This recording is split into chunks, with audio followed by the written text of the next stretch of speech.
Laroyexu, salve nossa quinta-feira sagrada, salve nossos camaradas, nossos parceiros da mata, o Kearo Oxóssi, salve Papai Otolu, ô Papai Agué, tamo junto, bora que a gente precisa falar muito de educação antirracista, a gente precisa falar sobre como discutir o racismo dentro das escolas, vai ser interessante. Ô Eduardo Bolsonaro, sinceramente, mandar um chu para a Comissão de Ética da Câmara dos Deputados Federais é pedir um atestado de pé na bunda em 2023, tá? Quem avisa, amigo é. Beleza? Roda a vinheta.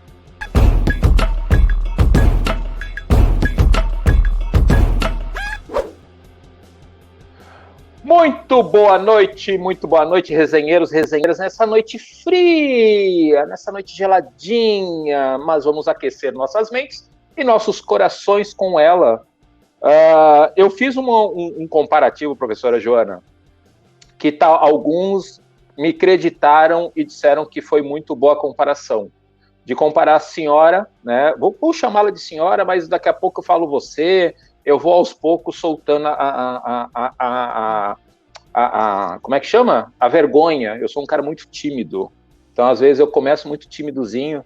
E comparei a senhora com Antonieta de Barros em referência à educação.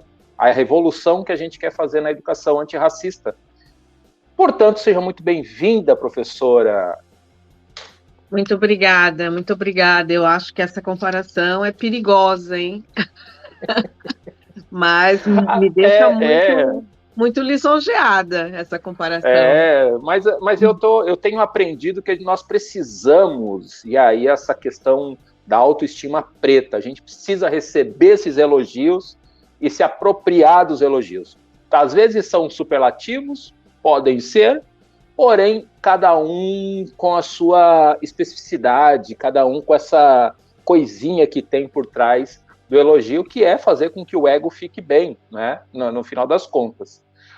Falando nisso, eu sempre começo o programa pedindo para o convidado ou convidada, ou convidades, porque eu já tive outras pessoas também nessa linha, perguntando o seguinte: quem é o CPF, Joana Passos? Quem é a Joana CPF? Bom, o CPF, Joana Passos, é bem diferente da mulher negra, professora, mãe, companheira, Joana Passos, né? Essa mulher que vem de uma família de 9 filhos, uma família de um casal interracial. Minha mãe tem origens indígenas, meu pai um homem negro. Eu venho da região do Contestado, de uma cidade chamada Itaiópolis, uma cidade e uma região colonizada por ucranianos, poloneses, alemães. E eu sou aquilo que a minha trajetória me fez, né? Então, eu sou uma mulher negra, eu sou uma professora, eu sou uma ativista da luta antirracista, sou feminista, sou uma mulher posicionada politicamente nas forças progressistas, no campo da esquerda, tenho atuação num partido político, eu tenho uma vida pública, portanto, bem pública e cada vez mais pública, no sentido da defesa dos direitos e também da ocupação de cargos públicos, da ocupação do espaço público, né? Eu sou professora numa das melhores universidades desse país, que é a UFSC, né? Tenho orgulho de ser professora na UFSC, diretora no Centro de Ciência da Educação, pesquisadora em ações afirmativas, oriento teses e dissertações acerca das relações raciais no Brasil, e nesse lugar que eu atuo como docente, eu também fiz a minha contribuição na formulação das políticas de ações afirmativas, né? Então, eu tenho uma vida pública, as pessoas me reconhecem, me identificam com os direitos, né? Eu sou sempre solicitada a contribuir de algum modo para que as pessoas acessem direito, e isso me deixa muito, muito feliz, sabe? Então, o meu CPF, a Joana Passos, hoje, ela é uma mulher feliz. E ela é uma mulher feliz porque ela consegue, nessa trajetória de quase 60 anos, aliar a vida profissional com a vida cotidiana de uma mulher que é mãe, né, que é companheira, com a vida nas organizações sociais e com a vida na luta política. Então, eu acho que eu me tornei isso tudo, né? Eu não nasci assim, eu fui me tornando, e fui me tornando desde que eu me encontro com os movimentos sociais na década de 80. Né? Eu ainda estudante, me encontro com a criação do Partido dos Trabalhadores, me encontro com o Movimento Sem Terra, me encontro com o movimento feminista e me encontro com o movimento negro. Então, esses são os pilares da minha Constituição identitária. Eu sempre soube que eu era uma criança negra, uma jovem negra, uma mulher negra. Mas daí ter essa inserção, essa participação política, né? Só os movimentos podem fazer isso com a gente. Só eles nos ensinam, né? Fui do movimento sindical, atuei em sindicato, atuei na Escola Sindical Sul da CUT, onde fui formadora. Então, eu tenho orgulho da minha trajetória, sabe? Eu tenho orgulho de saber que eu saí de uma família empobrecida, mas que muito cedo descobriu que a educação era o caminho, né? E ao descobrir que a educação era o caminho, todos os esforços foram feitos pela família, coletivamente, para que a gente pudesse ter a escolarização necessária e poder romper com o ciclo da pobreza. Então, eu vivi isso, né? Eu sou eu sou a penúltima filha, né? Então, eu sou de uma geração que sofreu bem menos que os meus irmãos mais velhos, né? E mais velhas, mas que aprendi com eles e com elas que a gente não pode esquecer de onde a gente veio, né? Então, eu carrego isso, eu tenho isso, eu digo sempre de onde eu venho, e digo não para comover, não digo para me vitimizar, digo para dizer assim, olha, eu me movimentei desse modo, por esses lugares, e esses lugares me permitiram transgredir a lógica da pobreza como destino, né, da população negra. E em Santa Catarina, veja, não é curioso, né? Então, eu olho para você, advogado, você também rompeu com o ciclo, certamente. Sim, então, as nossas histórias, elas se misturam, né? Elas não são histórias individuais somente, elas são histórias coletivas. Isso que tu está colocando, como você coloca a pergunta, acaba até mudando a configuração, porque para além do CPF, quem seria Joana Passos? E essa resposta foi uma das melhores que a gente já recebeu através dessa pergunta, porque normalmente quando eu pergunto, ai, que resposta difícil, como é difícil definir, e tu me dá um novo conceito para a pergunta, porque é para além do CPF, quem é essa figura que está atrás desse número CPF? E tu já me deu um gancho, porque é algo muito importante que você coloca, quando você coloca que é essa coisa de romper com a questão natural do negro pobre, né? Da negra pobre, romper com isso. E quando a gente fala em espaços públicos, principalmente em espaços que normalmente são brancos, de nos colocar como referência e dizer, se você conseguiu, o outro também consegue, que é algo cruel até, né, com a população negra como um todo. Como é que tu responde isso? Porque também é uma forma racista de colocar essa discussão por lutas de equidade, porque a gente já não quer mais nem igualdade, a gente quer equidade, né, racial.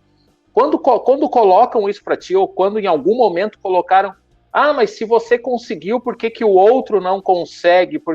E eu ia fazer uma pergunta, mas isso me bateu, e eu respondi isso essa semana na Uniaselv, onde eu falei com uma turma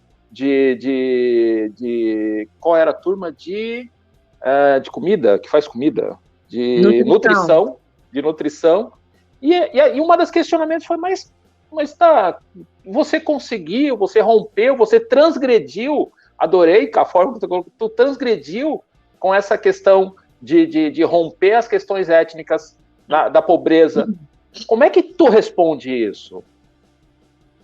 Bom, primeiro dizer que não é uma... Eu não acredito no basta querer para ser.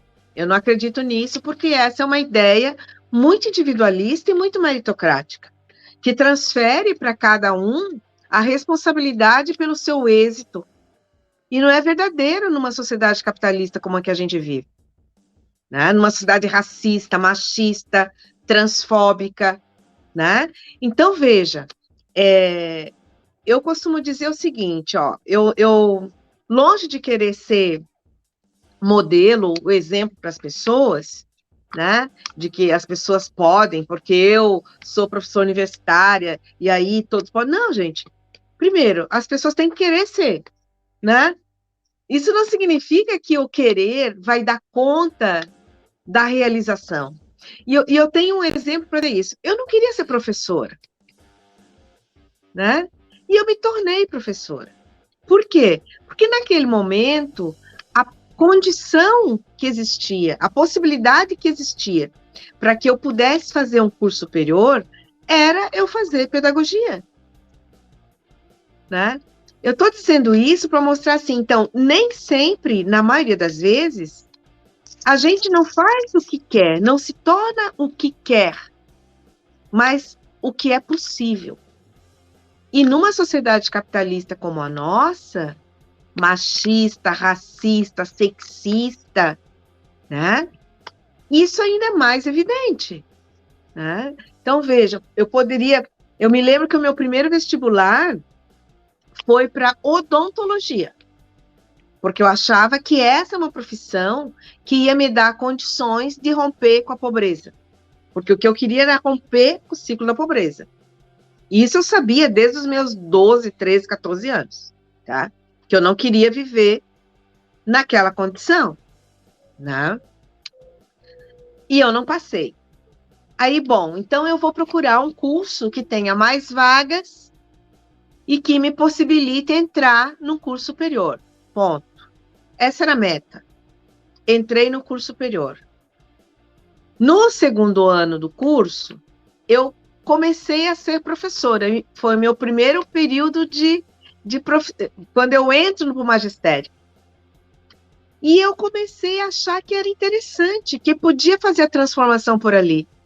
Que a sala de aula é um lugar potente para fazer com que os estudantes compreendam a realidade brasileira, compreendam a sua própria condição, né? E eu atuei em muitas escolas públicas, sempre escolas públicas, periféricas, né? Fui professora, eu me tornei professora na cidade de Joinville, nas escolas de periferia. Então, eu estou contando tudo isso porque, assim, olha, essa ideia liberal, é um pensamento muito liberal, pensar que se você quer, logo você consegue, né? Porque o princípio da individualidade está colocado. É como se o indivíduo, independentemente das condições objetivas da vida, da existência, ele pudesse ser. E isso não é real, né? Os meninos que são mortos diariamente, eles não querem ser perseguidos pela polícia ou ser agentes do narcotráfico, né? Mas é a condição que está colocada para eles nesse momento, né? Então, veja, entre querer ser e ser, né, tem aquilo que eu chamo de possibilidades. E mais, nesse momento, penso oportunidades. Vai depender das oportunidades. Maravilhoso isso, maravilhoso, e maravilhoso a forma como a gente está fazendo essa troca. A professora Renata Valesca, do IFSC, ela coloca a coisa mais linda ver vocês dois juntos. Um beijo, professora. Saudade de ti. Renata.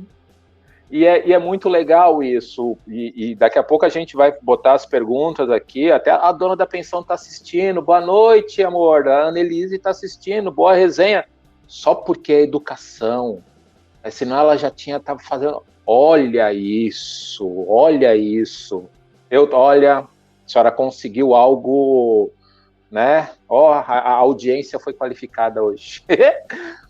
Ao mesmo tempo que tu é essa potência de mulher, né? Essa potência de mulher se torna a primeira mulher negra vice-reitora da uma das maiores e melhores universidades do país, que é a Universidade Federal de Santa Catarina. Me conta um pouco o antes, o pré, o pós dessa discussão que deu a sua eleição junto com o reitor. Por que se colocar nessa peleia? Porque acho que isso também é importante. A gente se joga em alguns momentos por necessidade, porque precisa se colocar nisso, e aí é importante, porque tem uma pergunta que vai nesse sentido. E agora o pós, né? Que é essa discussão de manter a posição. Me diga, vice-reitora. Então, olha só. Como é que eu vou começar contando como é que eu me torno candidata, né? E como é que eu quero começar dizendo assim, eu perdi o medo. Eu perdi o medo. Eu acho que isso tem a ver com o momento da vida que eu estou e tem a ver também com a trajetória que eu tenho individual, mas também coletiva. Eu fui instada por mais de 100 mulheres feministas da UFSC, né? Fui inquirida, fui colocada na parede, literalmente, né? Que no começo me solicitaram, depois passaram a dizer, não, você é o nosso nome para compor a reitoria, a candidatura à reitoria, né? A compor com o professor Irineu. Quando elas me dizem isso, e também muitas representações do movimento negro fizeram esse mesmo movimento, né? Mas as mulheres iniciaram. Feministas, em sua maioria feministas brancas, né? E muitas têm assumido mais, nos últimos anos, a luta antirracista também como um princípio. Isso me balançou bastante, sabe?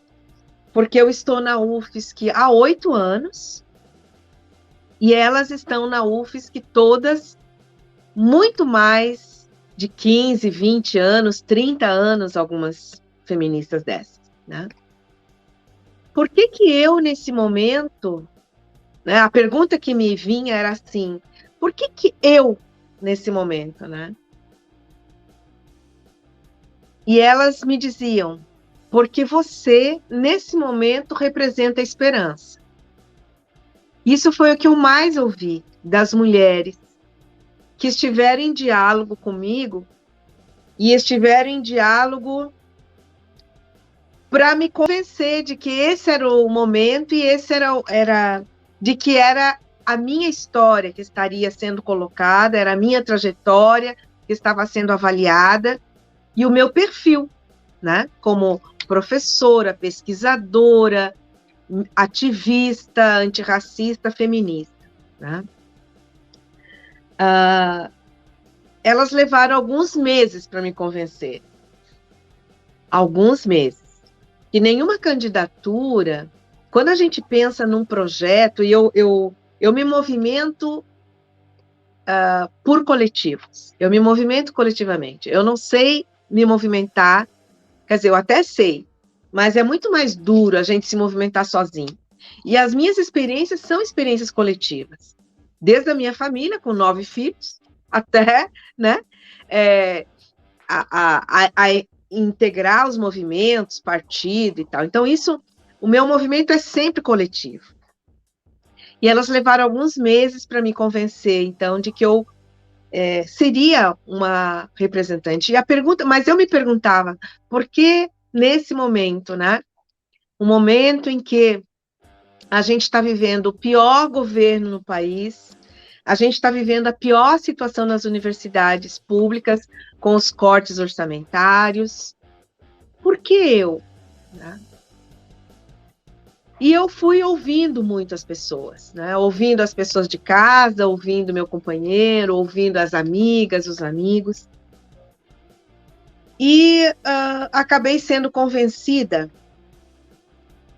porque também entendo que o movimento da história, a história nos coloca em determinadas situações que nem sempre a gente vai poder recuar delas. Então eu me senti assim, me senti como que na obrigação de aceitar esse desafio, de representar as feministas da UFSC, de representar o movimento negro, as entidades negras,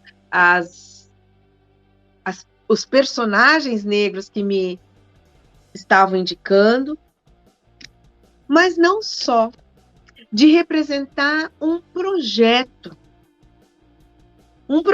sabe, que foi muito discutido, muito tratado mesmo com estudantes, com servidores técnicos, com docentes. A gente fez, de fato, um movimento. Então, eu ter ido para essa composição também foi um movimento. Então, se eu me movimento pelos coletivos, então essa ida para a composição com o professor Irineu também é parte de um movimento.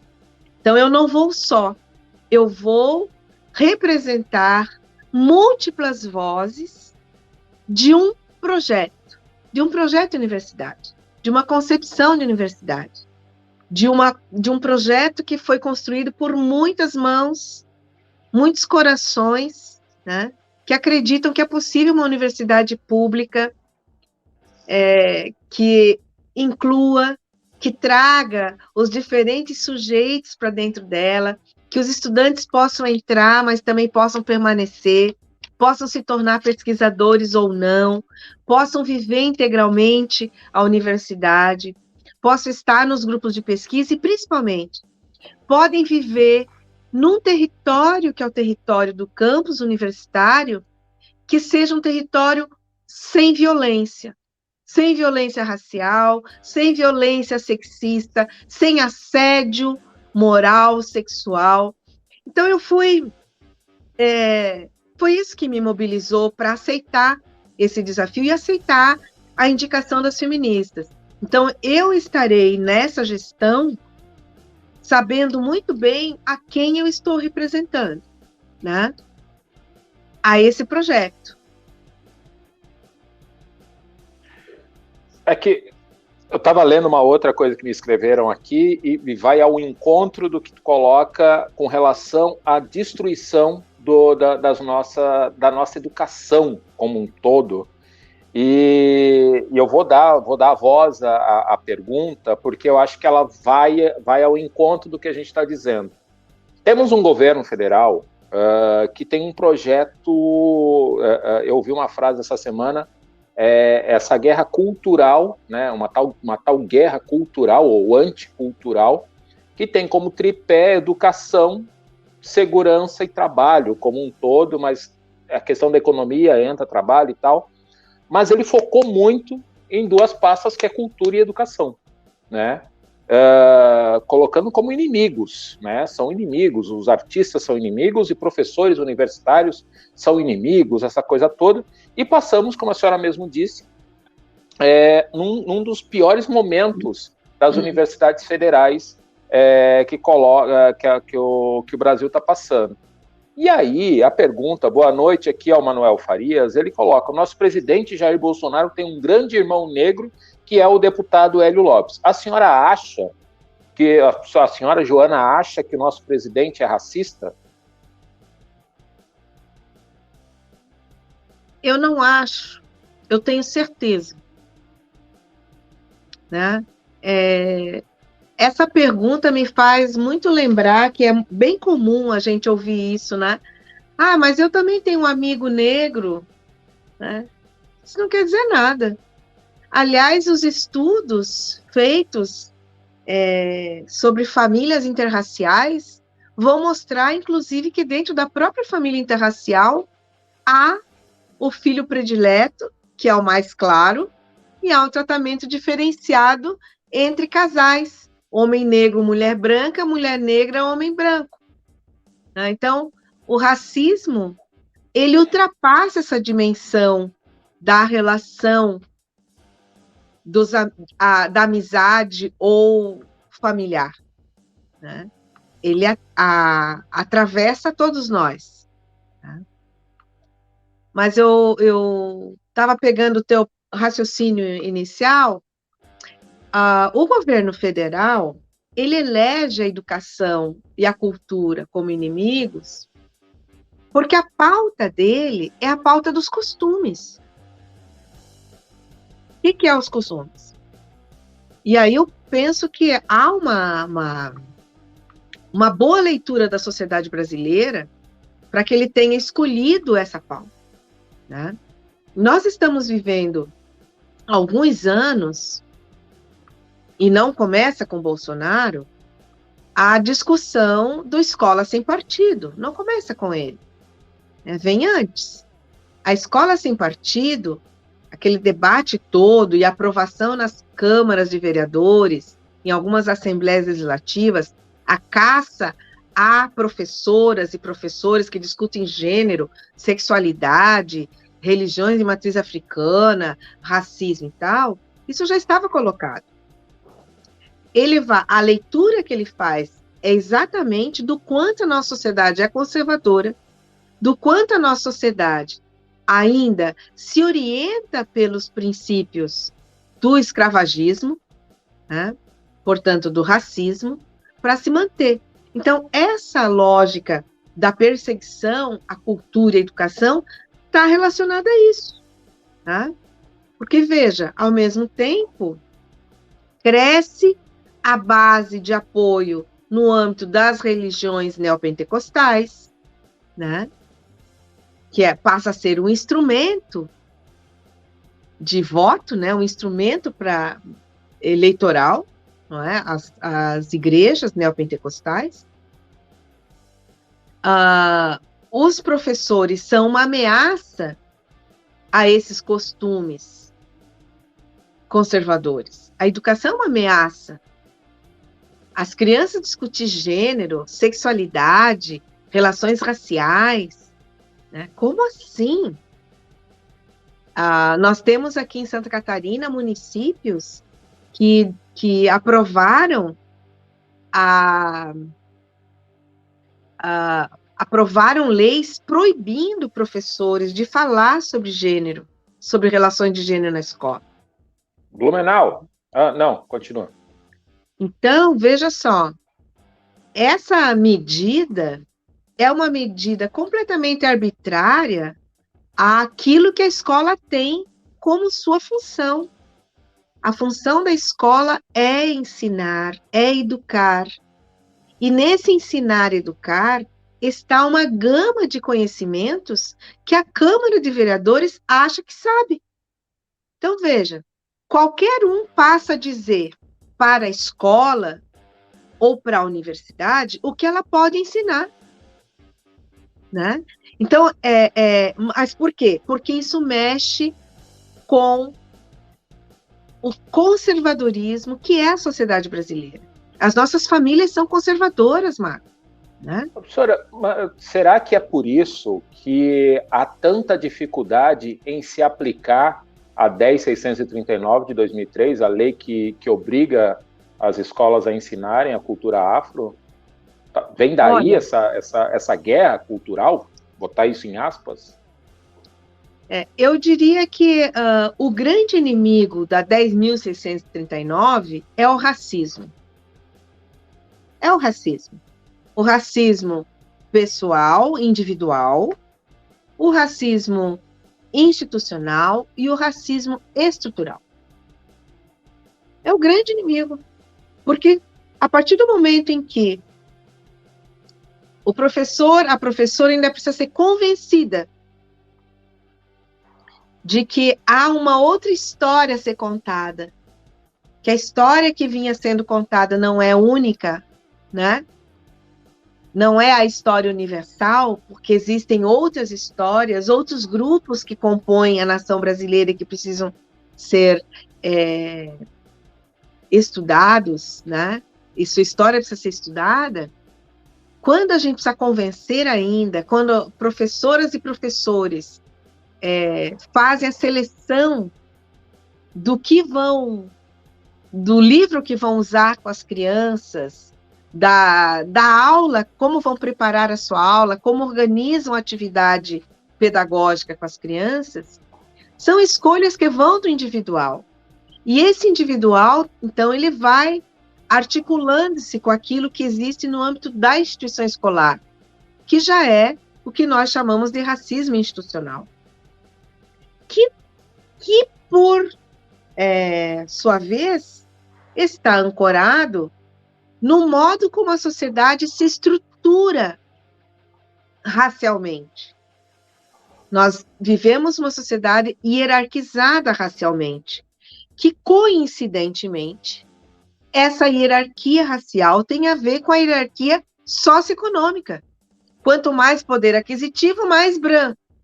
Quanto mais pobre, mais preto, né?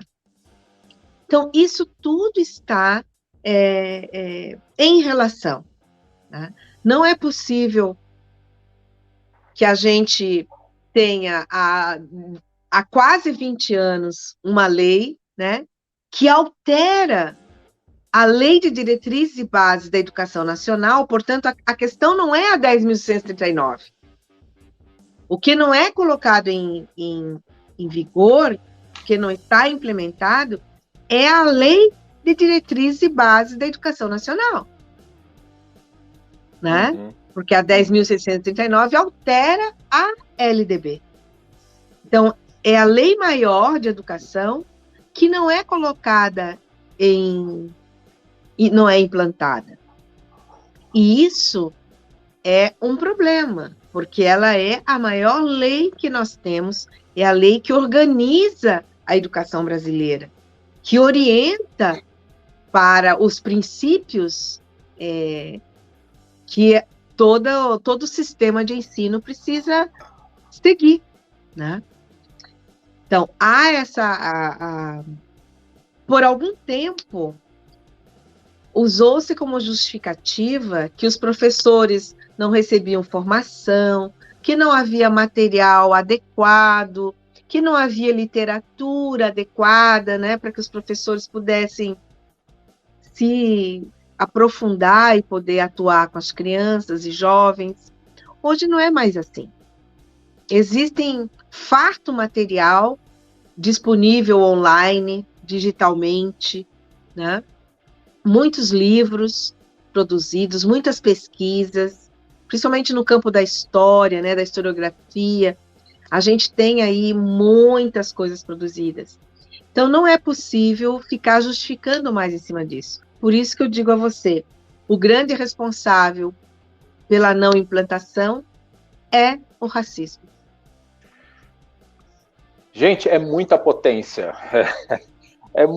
Tá muito divertido, e é divertido no sentido acadêmico ouvi-la. É um prazer tá te vendo e ouvindo, e é a primeira vez que a gente troca esses olhares, infelizmente ainda online, mas no NEAB me disseram uma frase, eu estou convencido que isso vai se concretizar. Mas antes, o Claudir Tramontim disse que está assistindo, o Carlos Silva, Colofé, meu velho, está assistindo também, o Manuel Farias, ele está ali numa defesa pelo presidente, está tudo certo, defende seu presidente aí.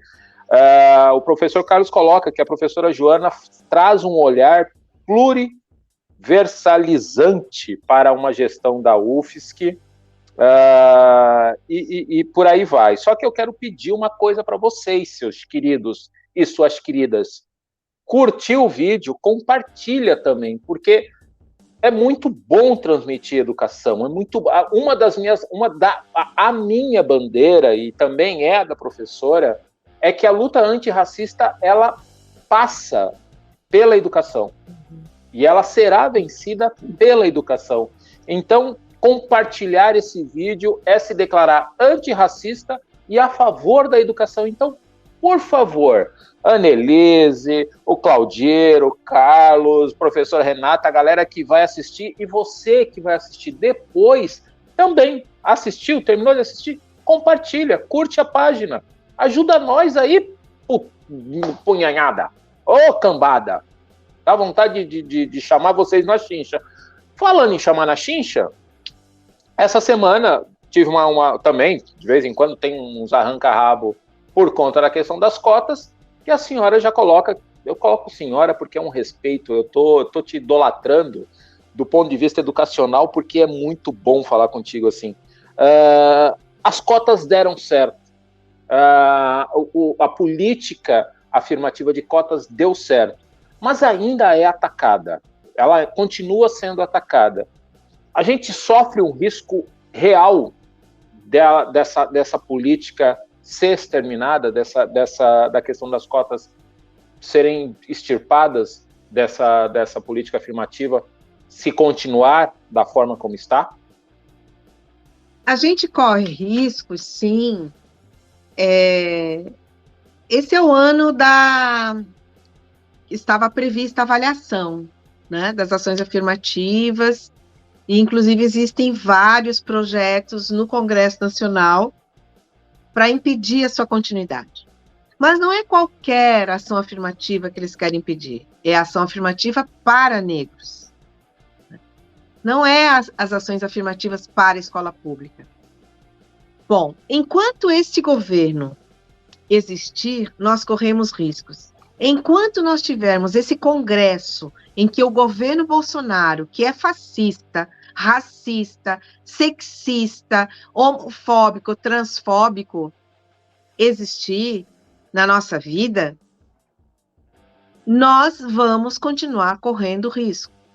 Por isso que neste ano, em outubro, é preciso mudar essa regra. Nós não podemos mais manter um governo que se orienta pela morte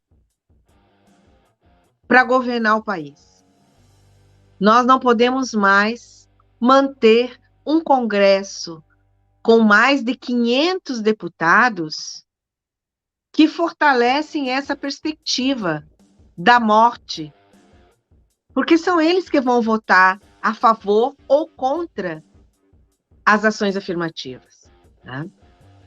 Então, nós temos também entrado, a sociedade civil organizada tem entrado com medidas e com projetos de lei articulados com deputados do campo democrático para prorrogação das cotas, né? Então, isso estará em debate em algum momento, né? Você sabe que no Brasil as coisas costumam ser colocadas em votação, assim, rapidamente, né? A gente sabe das estratégias que são utilizadas por quem está no poder, para aprovar aquilo que lhe interessa. Então, nós precisamos ficar atentos e mobilizados. A nossa mobilização como docentes, como estudantes, como movimentos sociais, como antirracistas, nós precisamos estar em vigília permanente, porque podemos ser solicitados a qualquer momento a ter que nos manifestar contrários à extinção, né, ou das ações afirmativas. Tá? Nós estamos quase chegando no finalzinho da live, eu chamo de live, programa, resenha, mas eu não posso deixar de te perguntar e que tu dê a sua opinião de como você enxerga as eleições que estão se aproximando. Por óbvio, a gente tem uma perspectiva real de que podemos mudar a atual conjuntura, pelo menos com outro presidente, mas do ponto de vista prático, como é que você enxerga as eleições desse ano e qual a importância das pessoas, porque eu tenho ouvido muito da galera que está dizendo que não vai votar, vai se abster de votar, né? E nem o Lula, nem o Bolsonaro, também não tenho nenhum candidato, então não vou votar. Como é que tu enxerga as eleições desse ano com a importância para além, né, da questão do voto? Então, eu quero falar das duas coisas, da importância do voto e também das eleições. Eu quero dizer que um dos instrumentos da democracia é a eleição. É a eleição. Nós somos um país que se organiza presidencialmente, né? Então, nós temos todo cidadão, cidadã, todo brasileiro, a partir dos 16 anos, né, tem direito ao voto. Então, para mim, isso é um princípio para a democracia. É um instrumento e que também ajuda a consolidar a democracia. O não voto, ou votar nulo, votar branco, não sei o quê, para mim é desresponsabilizar-se sobre a responsabilidade da nação brasileira. Desse modo, eu entendo que quando as pessoas fazem os movimentos do voto nulo ou branco, né, para não se comprometer, estão agindo de modo, na minha leitura, estão atuando para manter o que está aí. Né? E as eleições desse ano, elas são fundamentais. Nós vivemos, nesses últimos anos, um retrocesso na nossa história, nos nossos direitos, no nosso desejo de continuar sendo brasileiro, na nossa condição socioeconômica, na nossa condição de bem-estar, de saúde mental. Nós tivemos retrocessos graves, gravíssimos. As pessoas não só empobreceram, nós temos um índice de miserabilidade altíssimo hoje. A quantidade de pessoas que passaram a viver na rua é imensa. Né? Transitar pelas cidades como Florianópolis, Itajaí, Blumenau, Joinville, tirando aquelas cidades ali que recolhem as pessoas para esconder, né, que existe pobre, tá? A gente é de apavorar o que a gente tem. Então, essas eleições são fundamentais. Elas são fundamentais porque elas também mexem com a nossa esperança. Nós precisamos reconstruir o país. É esse o papel do próximo presidente da República. É reconstruir o país. Porque o que tínhamos, perdemos. Tudo aumentou, né? Vamos pensar que a privatização, a venda da Petrobras, tudo isso que está em jogo, sabe? Nós estamos perdendo patrimônios da nação brasileira. Então, não é possível que as pessoas queiram correr risco. Eu gostaria de chamar todo mundo para a gente assegurar a vitória do Lula no primeiro turno. Nós não podemos esperar por um segundo turno. Nós não podemos titubear com uma terceira via. Não há terceira via, gente, no momento em que o país está à beira da sua morte. Nós não podemos. Só há uma saída para a gente. Só há uma saída. Né? Então, eu não tenho dúvidas de que as eleições desse ano... E daí é o seguinte, é insuficiente eleger um presidente. Nós precisamos eleger um Congresso capaz de dar sustentação a esse presidente. Não é? Para que colocar o Brasil de novo no prumo seja muito mais rápido. Senão vai demorar muito. Então, nós não podemos correr risco. Quero dizer a vocês que eu estarei firmemente, fortemente, aliada àqueles que quiserem ganhar as eleições no primeiro turno. Fogo no parquinho! E ela deixou para botar fogo no parquinho a hora que tá terminando a live. Ela tomou um gole de vinho e falou: primeiro turno, fogo no parquinho. Ó, isso aí. Vocês me conhecem, eu gosto de fogo no parquinho. Porém, contudo, entretanto, a gente está quase no finalzinho. E aí a Renata, ela coloca aqui, cadê? Né? A Renata, ela coloca: ouvir a Joana é um despertar de esperança. O José Bonifácio, muito contente em saber que uma intelectual negra ocupa a posição de vice-reitora da UFSC. E aí ele coloca: qual a perspectiva da gestão da UFSC após o caso Cancelier? O Luiz Herculano, um beijo, querido. Uma fala muito elucidativa é necessária.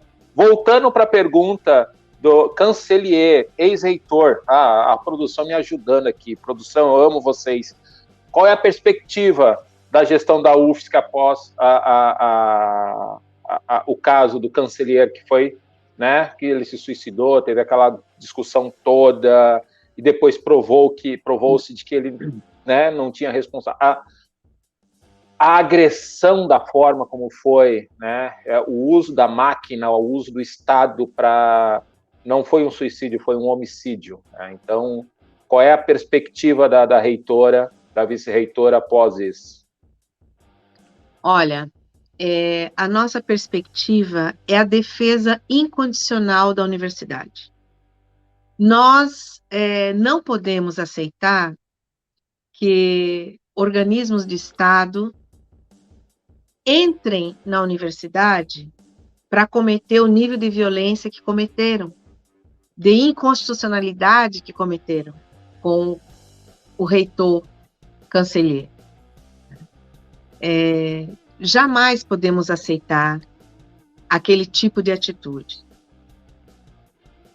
Também não podemos aceitar que a sociedade seja inflada por alguns setores, né, para difamar a universidade.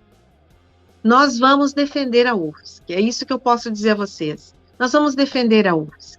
E para defender a UFSC, a gente quer estar na comunidade, na sociedade de um modo mais amplo possível.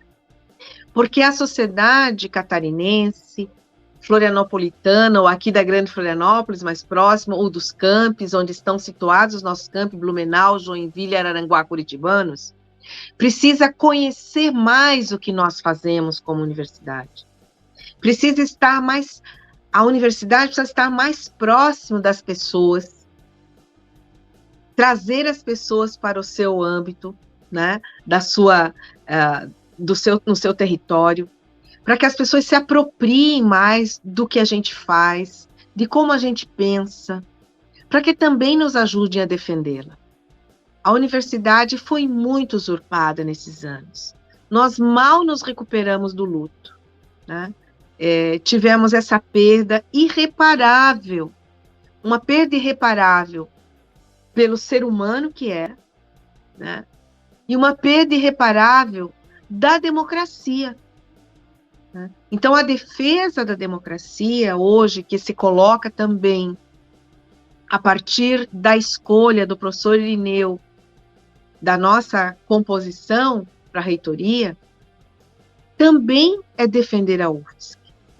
Hoje, a gente tem plena noção, nós representamos um projeto, mas mais do que isso, hoje, frente ao Ministério da Educação, nós defendemos a Universidade Federal de Santa Catarina.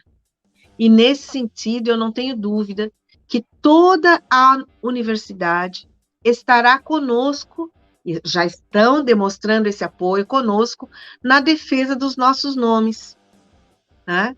Que foram aprovados por uma consulta informal, uma consulta que existe desde os anos 80 e que nunca foi questionada, foi questionado agora, né? Então, nós temos esse pacto, né? De que a defesa do professor Irineu e da professora Joana é a defesa da própria UFSC, é a defesa do processo democrático que nós vivemos. E será a defesa da UFSC incondicional aquilo que tentarem fazer com ela. Nós não vamos permitir, por isso estamos muito dispostos, né? Sabemos dos desafios que teremos a enfrentar, mas estamos muito dispostos a agir, atuar para que a UFSC continue sendo a nossa universidade de excelência e continue sendo o orgulho de todos nós, um patrimônio da sociedade catarinense. Axé. Benção, mãe. Minha mãe gostou, isso mesmo, Lula no primeiro turno, adorei a resenha, beijo, filho. Benção, mãe, vamos lá, fogo no parquinho, fogo no parquinho. Tem quem concorde, tem quem não concorde. Beijo, Catarina, o tio Preto ainda vai lhe conhecer, dá tempo ainda, tá? Esse negócio de Covid é difícil, e aí vocês pequenininha desse jeito, a gente não consegue aí ver vocês, mas calma, o tio Preto vai aí dar um beijo nessa querida, que é a Catarina, que é a filha do meu irmãozão, o Joy. Sora, o que eu posso lhe dizer e o que eu posso lhe desejar é que Exu continue abrindo seus caminhos, que meu pai Ogum se coloque à frente dessas batalhas e que ele vai estar contigo para que a gente vença de fato e defenda a democracia e vença essa batalha. E eu acredito que nós precisamos restabelecer a ordem no Brasil. Eu acho que é isso que precisa acontecer de fato. Temos algo na presidência, porque não é alguém, é algo na presidência da República que destoa de qualquer configuração democrática. Portanto, a tua fala é tão potente quanto qualquer outra ferramenta. Então, é através da fala, é através da educação, é através das ações que a gente vai conseguir vencer essa batalha.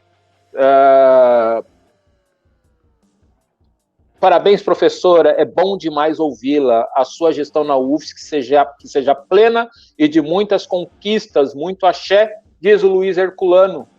Ai, que bom que vocês vieram aqui. Tava frio, eu fiquei quentinho. Eu falei que essa live ia ser quentinha, não é só pelo vinho da professora e pela breja que eu tô tomando, é porque a educação salva, as ideias salvam, e é assim que a gente vai vencer essa batalha. Não é através do ódio, não é através da intolerância. Sora, uma mensagem para essa galera que ainda tá precisando de esperança. Olha, ninguém vai encontrar esperança sozinho, né? É preciso que a gente se junte, que a gente esteja junto, que a gente se encontre, ainda que virtualmente, porque é isso que nos conecta, né? Sozinho a gente não vê esperança, a gente precisa estar juntos. Então eu quero dizer para as pessoas se juntar para beber a cerveja, se juntar para uma feijoada, se juntar para um café, se juntar para um suco, se juntar para conversar, para rir, para chorar, para curtir uma boa música, se juntar. Essa é a nossa saída, gente. Não tem outro jeito para nós, não. Para se manifestar também é preciso se juntar. Axé. Professora, muito, muito, muito obrigado mesmo. Foi uma das melhores conversas, resenhas que eu já tive. E por coincidência ou não, e eu não acredito em coincidência, Exu não é de coincidência, esse é o programa episódio 13 do ano. Uau! Excelente! Fica no ar, produção. Excelente. Fica no ar, produção. Ai, que coisa linda, parabéns, Joana. Não está sozinha, caminhamos juntas na luta antirracista e por uma educação pública de qualidade. Beijo, Renata. Beijo a todos vocês. A gente tá junto mesmo. E é para isso que a gente vai se juntar, para defender a democracia e para nos defender. Isso. Um galinho sozinho quebra, mas uma árvore inteira, o baobá tá aí para provar que a gente consegue se sustentar. Ai, ai, é bom aquecer o coração e aquecer a cabeça, a mente. Rapaziada, quinta-feira que vem tem mais. Professora, muito obrigado, muito axé. E conte com a gente, porque nós vamos estar juntos. Nós vamos estar juntos nessa batalha. Beijo, cambada. Até quinta-feira que vem. Tchau.